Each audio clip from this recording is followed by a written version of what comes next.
สวัสดีครับพี่น้องสวัสดีเด้อพี่น้องเด้อเมื่อนี้เนาะพี่น้องเนาะ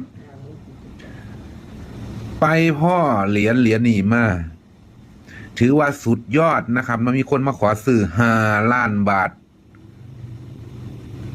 โธ่มันสิแพงปานนั้นบอกเขาขอซื้อ5 ล้านบาทกับเหรียญ5 บาทนี่เนาะพี่น้องมาเบิงข้างหลังนี่มันสิเป็นจังใดพี่น้องมาเบิงไปพร้อมๆกันเด้อมันปีพศอีหยังฮะนี่ ขอบก็คือกันหน้าก็คือกันเนาะพี่น้องเนาะเขามาขอซื้อ5 ล้านนะพี่น้อง5 ล้านที่โดมันปีพศอย่างนั้นหายากนี่เนาะ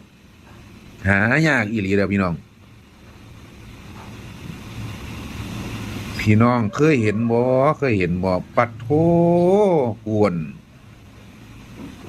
ปีอย่างพวกนี้เบิ่งก็บ่ออกซ้ำพ่อเขาขอซื้อ